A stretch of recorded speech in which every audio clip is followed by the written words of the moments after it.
everybody. We are back and we are the Pickles and Bacon Show Rewind. I am Pickles, and over to my left or my right, however you guys are saying it, is my brother Bacon. Say Hey, hello, dude. Bacon. Hey, dudes. So, All right, Bacon. So, why does it look so small? Okay, there we go. we are discussing the LeAnn Rimes album from 1996. What do you know about this album? Well, I know she covers a lot of Hank Williams on this one, and I think she covers some Patsy Cline on there too. Okay, do you remember anything about like when this album first came out or anything like that? Vaguely, I was small when this album came out. I was a teeny tiny little thing like this. I'm actually surprised because I thought this album came out like in like 1998, but actually this album came out in 1996. So, So yeah, I was small. I would have been like 7 or 8. yeah, I think I was like 10. All right, so let's find out some information about this album. All right, so LeAnn Rimes is the sixth studio album by American country music artist LeAnn Rimes. It was released on October 6th, 1999. Okay, so I'm not wrong. It was released in 1999. There can't be because I wasn't 12 when I heard this album. I was smaller. I was like 6. Well, anyways, it came out on Curb Records, and the album consists entirely of covers of old-timey country hits, and only one original song, Big Deal, was See, recorded. it came out in 1996. I'm reading it right here. It says right here. This is when the accurate thing came out. It says album released in 1996. Well, we'll say 1996 or 1999. I'm just reading from Wikipedia. Wikipedia is wrong. I can guarantee you that's wrong because I told you I was small. So I'm going with this one because Spotify knows more. And if it says it's 96, then it's 96. But I digest. Anyways, Big Deal was the album's sole release to country radio, where it reached number 6 on the US Hot Country Songs chart and number 3 on the Canada RPM Country Tracks. A cover of Willie Nelson's song made famous by Patsy Cline, Crazy, was released exclusively in the United Kingdom, where it reached the top 40 of the UK singles charts. Commercially, the album was a hit, debuting atop the top country chart and peaked at number 8 on the Billboard 200.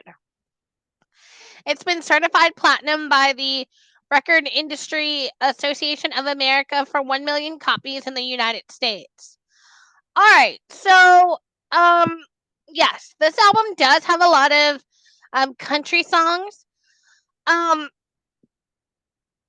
so what are your initial impressions when you heard these songs? Like, especially like, so we're going to start off with Crazy, right? Crazy's the Willie Nelson was written by Willie Nelson and originally sung by Patsy Cline. Um so what are your thoughts on this song in general? On Crazy? Yeah. Well, I happen to love this song. I think it's one of the greatest. I have all the versions on my phone. I have LeAnn Rimes. I have Willie Nelson. I have Patsy Cline. Like, because as you know, like I love country music, but I love old school country music, like Willie Nelson, Waylon Jennings, Johnny Cash. As they would call them, the outlaws of country. Yeah, for sure, for sure. Um Same. I am very particular about the song because I love Patsy Cline's voice. In the song, she sings it so the soul in her voice is so amazing when she sings this song. But I gotta tell you, on my re-listen to this album, I kind of don't like LeAnn Rimes singing it. I don't either. Just a side note, because I'm doing my research. Yeah. I'm reading her first 2 albums, which are this one and the LeAnn Rimes self-titled album, which is the first one before this one called Blue. But it's the self-titled album. So it's this one and Blue were released both in '96.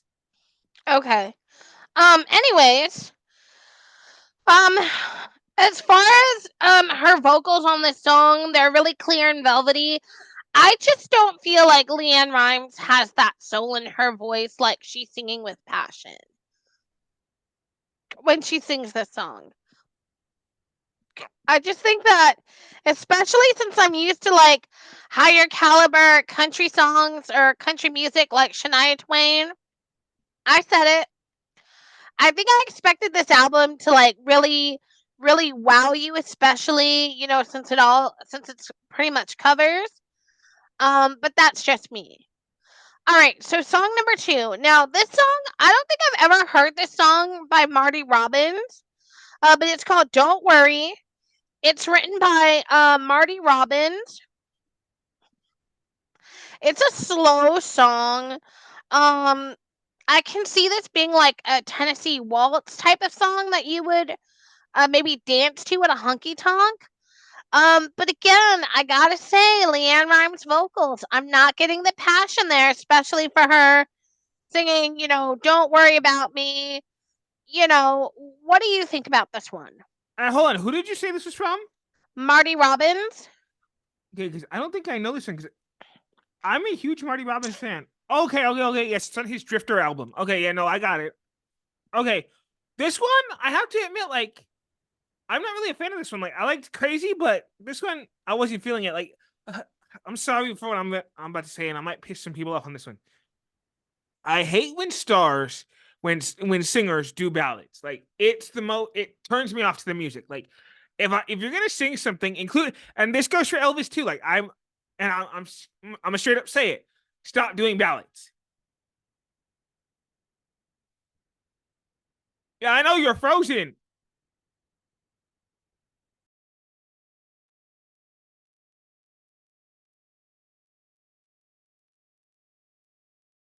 Okay, it shows on my side that you're still recording.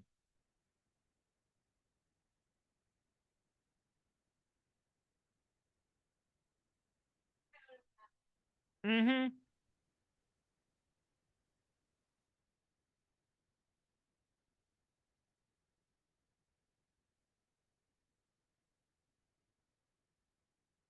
Yeah, see, it's just showing here on my side that you're recording. Hold on a second.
It's still paused on my side. It's still recording.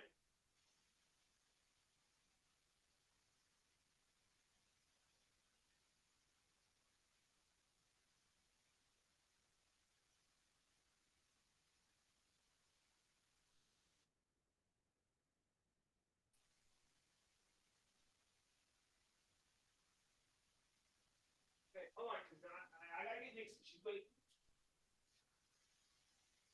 Get away from there! Come on, guys. Nick, come on.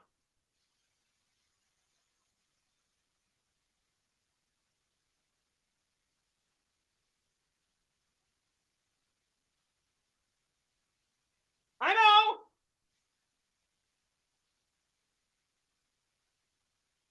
All right. Hey, it still says on my side that you're recording. Are you sure you're? Yeah, because see, it said on my side that it was recording that the whole time you were going. Well, it should have been. Well, it should have been paused. It's okay. That's what happens on the Pickles and Bacon show, y'all. We have technical difficulties. All right. So, moving along. The next song is "Leaving on Your Mind." This one was written by Wayne Walker and Webb Pierce, and originally sang by Patsy Cline. This one I remember because see, I'm a huge fan of Patsy Cline. I don't remember this one. I don't remember hearing it on any of her albums or anything. This one I do remember from Patsy Cline. It's a good song. Again, Patsy sings it with such bravado and character and passion. I'm not feeling it with LeAnn Rimes. So far, we're striking out on this album 3 for 3 that I did not really like or care for. And the majority of this album, by the way, is slow ballads like this one. Okay, the next one is Faded Love, and that's written by Bob Wills and Johnny Lee Wills, and originally sung by Bob Wills. And this one sounds like it's a breakup song to me. And I was like, I wonder if this is what Brandy Glanville plays at night when she goes to sleep. See what I did there? I don't even know who that is. So it's Eddie Cibrian's ex-wife that LeAnn Rimes stole, by the way. Like, LeAnn, honey, you gotta tell me about this man because, like, I don't get it. This man is not. You were over there fighting with this soap star like he was Tom Hiddleston. Girl, this man. And now he's doing 2-bit cheesy Hallmark movies that don't nobody watch. This man does not make that kind of money to be over here, like, for you fighting over him like that, girl. This man is a soap star. Like, stop it. And again, now he's doing the cheesy Hallmark movies that don't nobody watch. Exactly. All and right. if you tell me in the comments you watch Hallmark movies, you're just a goddamn liar. Because I know damn well he ain't sitting there watching Hallmark movies. Nah, because Lifetime be making better movies. Sometimes Lifetime be putting out secret bangers, and you're like, oh, snap, did that just happen? You're like, that did happen, Sharon. Oh, facts, because, like, this is what Lifetime does. They'll put out 3 crappy movies, and the 4th one's usually a banger. You're like... Girl, remember when they put out all those V.C. Andrew movies? And they'd be like, Flowers in the Attic, and, like, you're like, okay? And then you're, like, seeing all these movies, you're like, whoa, Lifetime, can y'all chill for a little bit? Like, I was like, I can't breathe in all of this. I was watching those movies, by the way. They're you could definitely tell they're Lifetime movies, but at the same time, you're like, they would never be able to make this into a Hollywood movie because there ain't no fucking way. And, like, who's starring in these, like, Hallmark movies now? You got the same fucking 3 people. You got Danica McKellar, you got Lori Loughlin. By the way, I love you, Lori Loughlin, but that shit has to go. It's the same thing, but, like, okay, it's literally the same thing with Lifetime. Because this is the formula, like, this has to be the formula for Lifetime, okay? They pick, every movie they make is the same movie. Just different actresses. They just change a few words around. The same, literally. There were movies I was seeing and I'm like, this looks like the same actress from the movie that I last saw. They're all blonde. They got blue hair. They all got the fillers and the Botox, and they all look the exact same. Could not tell them apart. And the dudes, it's always like this, like, model-looking dude, like this soap-looking dude, and they're all like, seriously. And then the same goes with the teenage movies that they make. It's always the same basic-looking teenager and their basic-ass friends, not a person of color among them, no attitude, no character, And in the off chance that there usually is, she's stereotyped. Exactly. Exactly. Like, anyways, I digest. All right. So the next one is Born to Lose. This is written by Frankie Brown and Ted Doffen, and originally sung by Ted Doffen. You know, I gotta say something. All of these songs, especially Born to Lose, another Patsy Cline song, for these songs being sung by women, a lot of men were writing the song. Like, what's up with that? That's a little weird. Oh, okay. Well. Hold on a second. Let me just say something. And now, look, I'm not defending it. I'm not saying that it's right. I'm not saying it's wrong. But hear me out. In that time, that's all there was. There was male writers. Like they didn't really have female writers. You got to remember the time that was. I suppose, like, whatever. Anyways, um, Born to Lose again, a slow song. It's a Patsy Cline song. There's no passion in LeAnn's voice when she sings. It to me, it's Actually, like, I beg to differ. I actually like this one. I mean, it has its good points. Like, it was. I really truly feel like she was phoning this in.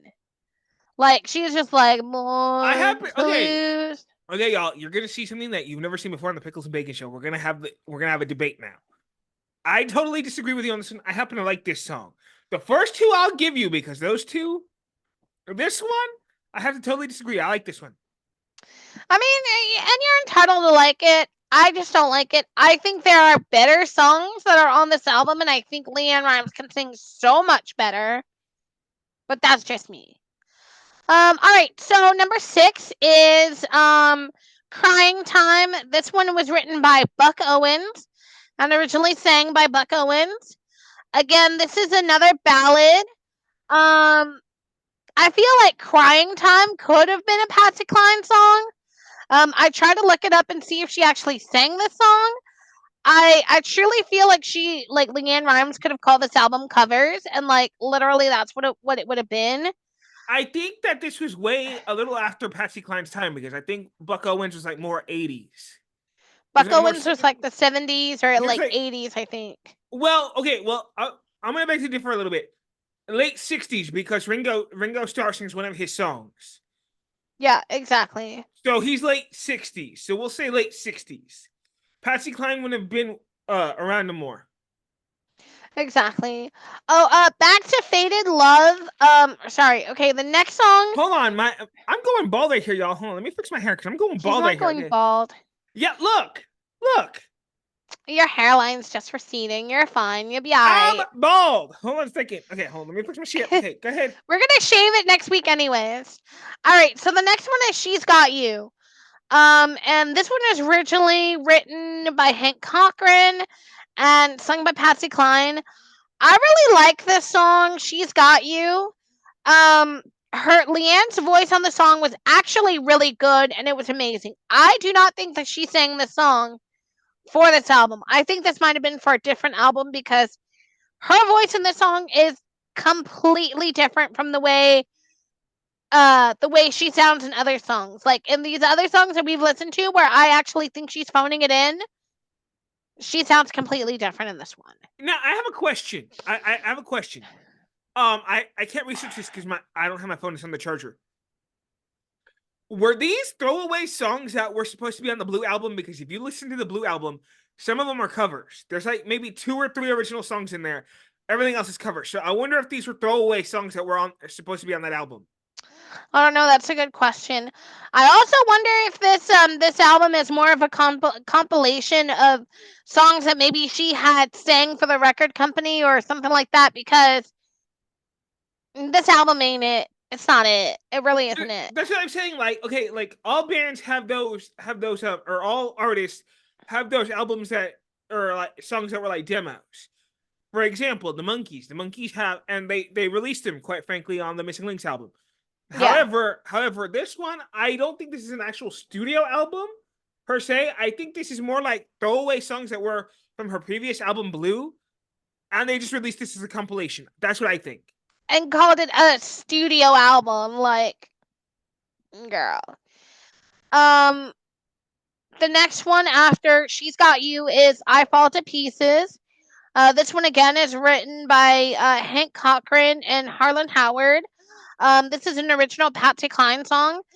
This one is we're finally getting into a more up tempo song after the last album being all slow songs, all ballads, no bangers. The last 6 songs were ballads. Yeah. And then LeAnn Rimes' voice is really good on this one. She does really good. On this one I was surprised, but I really did like this one. And then the next one is Your Cheating Heart. Obviously, this is a Hank Williams song. This one is a faster song. This one is more up tempo. I could see this one being played at a honky tonk. But again, when she's singing this, she doesn't. When you sing Hank Williams, you got to do the yodel, you got to do the moan, you got to do the whine. This ain't it for me. Facts, because all the other artists that have sang this, like Patsy Cline, and even I can't believe I'm gonna say this is gonna leave a bad taste in my mouth. Even Loretta Lynn, and I don't like Loretta Lynn. People, y'all know how I feel about her. Only good thing she ever did. I ain't gonna get into that one, but I have to say this. They've done this song justice. LeAnn Rimes, listen, love you, but no, this ain't it. Yeah, for sure. All right, so the next one is Lovesick Blues. Now, why does that one sound familiar to me? Again, this is another Hank Williams staple. And I like the way she changes the lyrics in this song. Because I think it suits her for the time that it was released. But again, not the cry, not the moan, not the yodel. But to me, I think the last 3 songs, this song, the next one, and then the other one, are literally the best songs on this album. All right, so the last song, the next one is Me and Bobby McGee. Oh, look, there's our producer. That's the Janis Joplin song, isn't it? Yes, this is written by Fred Foster and Chris Christopherson. Rest in peace. I like this cover. Of course, nothing could ever come between the way Pink does it and Janis does it.